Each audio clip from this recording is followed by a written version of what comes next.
I know. Well, in his autobiography, Blues All Around Me, B.B. King wrote, quote, "I wanted to connect my guitar to human emotions." And he succeeded, Shannon. He definitely succeeded. Yes, he did. Yeah. Well, you know, joining us to discuss the life and legacy of B.B. King is music journalist and our friend to the show, Alan Light. Alan, thank you so much for being here. Sure. Hello, Shannon. So just talk to us about how he was able to go from playing juke joints, from being the son of a sharecropper, to becoming an international icon. How does that happen? Well, you know, this is, I mean, B.B. King was a giant in American music, and when you're talking about somebody with this kind of impact, it's not an easy connect the dots. You know, he was putting out incredible music for so many years as history was changing around him, as the world was discovering electrified music, electrified blues. You know, there's these different styles we're connecting. He was the guy who was out there bringing this music around the world. I mean, if you go stop somebody on the street and say, name somebody who played the blues, 99 out of 100 are going to tell you B.B. King. His name is synonymous with what this music became. Well, you bring up a good point, because over his 7-decade-long career, we've seen other blues artists come and go, but he's been able to stay relevant for so long. Why and how? Well, I think a couple things. I mean, I think that this is somebody who was truly a unique artist. I mean, there are many great blues players. There is nobody who sounded like B.B. King. What was always amazing to me is you could hear one note and know that it was him playing. I mean, really, truly, there was a tone that nobody else could. There's only a couple, you know, Miles Davis had that. One note, you say, that's the guy. And there was a consistency. Wherever he was, whatever the circumstances, whatever the stakes were, he would just wreck every room that he played. And he was able to influence so many artists for decades. I mean, we mentioned earlier, everyone from Jimi Hendrix to John Mayer.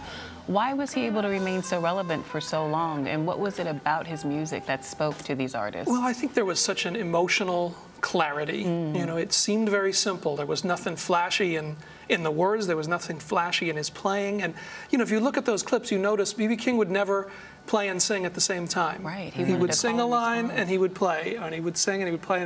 And his voice and his guitar were these extensions of each other. And then the sound and the words became this one flowing thing. And I think that you know, there was something just incomparable that anybody, you know, he could go to Russia, he could go to Africa, people could understand not one word he was singing, but they knew exactly what he meant. Talk to us about that guitar. His girl, Lucille. His girl, Lucille. Well, you know, Lucille. So you know, Lucille got named when a bar fight broke out way back in the 40s. Really? And the bar caught fire and was burned into the ground. He ran back into the bar to save his guitar and get out. Really? And he found out that the woman the guys were fighting about was named Lucille. So he said, "I'm going to name my guitar Lucille, so I remember never to do anything that stupid again. But this guitar stays with me for all time." There were many generations. I think he was up to Lucille 16 by the end, as he kept being able to, you know, improve and do more things with the technology. But that guitar and that sound were, you know, was synonymous with the name for all those years. And over the years, he and Lucille brought us classics like 3 O'Clock Blues, Let the Good Times Roll, Sweet 16, but The Thrill Is Gone. That remains his biggest hit. Talk to us about that song and why it resonated with audiences for decades. You know, I think, first of all, the song had a different, you know, it was certainly blues, but it had an R&B production. It had a different kind of feel to it. It could go on the radio in a different way than some of his other songs could. But you know, again, the directness of that idea. You hear that phrase, "the thrill is gone." Everybody knows what he's talking about. Everybody has had that in their life when they felt, okay, that's over, and you know, the loss is there, you know, he dealt in these universal emotions. He dealt in these ideas that everybody could respond to, and sound everybody could respond to.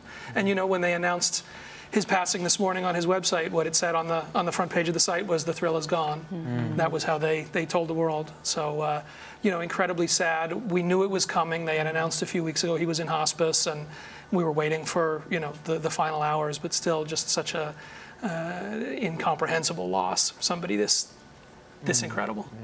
He was incredibly prolific, as you mentioned earlier, but his work ethic was astounding. I mean, this is a man who happily played well into his 80s. Talk to us about that. Well, I don't, you know, these guys, it's hard to imagine to live a life like this. Somebody who routinely played 200, 250, 275 nights a year. Into his 80s was playing 150 nights a year. I think that just becomes, that's what you do. That's what your life, that's what your home. I mean, he nominally lived in Las Vegas, but there's no question B.B. King's home was the bus and the road and the planes that took him overseas. And I think you do that decade after decade, and that's what you do. What else was, if you're B.B. King, what else were you going to do? Right. You weren't going to sit around and stay home and take care of the garden. I don't think when you can have this kind of a power, that's what you were put on this earth to do, and it was clear that was what he loved more than anything. You don't retire when you're B.B. King. You don't just say, I'm going to stop doing that. And why would you?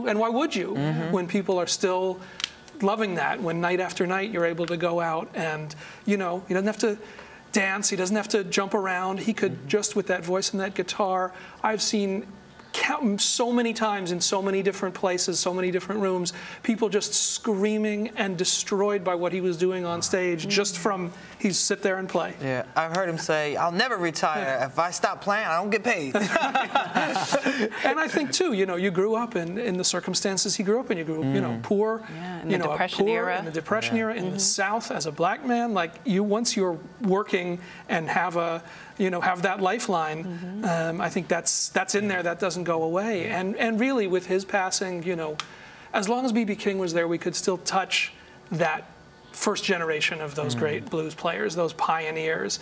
He was really the last connection to this revolution in music, this revolution that set in motion everything that followed, and rock and roll that followed, and everything that in its wake. With him gone, it's sort of, now everything is the next generation. Yeah. Buddy Guy's the next guy down, but he was, the kid in Chicago learning from Muddy Waters and Howlin' Wolf. He was not, these guys who were just out there, room by room, breaking new ground. Well, yeah, we heard Eric Clapton talk about that earlier, that not many people are playing this type of music anymore. So will B.B. King's music continue to inspire?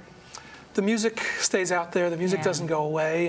And fortunately, you said Clapton did his record that a lot of people who might not know B.B. King went out and bought. When B.B. King did the song with U2 for their Rattle and Hum record, there were a whole bunch of kids who never would have heard that. So this is somebody, fortunately, people knew to pay homage and keep him out there and find ways to draw on that power. And and that doesn't go away. I mean, again, when you think of the blues, this is the name that's going to be at the top of the list. And is that his legacy? What do you think his legacy will be, Alan? Well, I think the legacy of introducing this incredible American music, this incredible creation to audiences all around the world, to multiple generations, to everybody within the sound of his voice.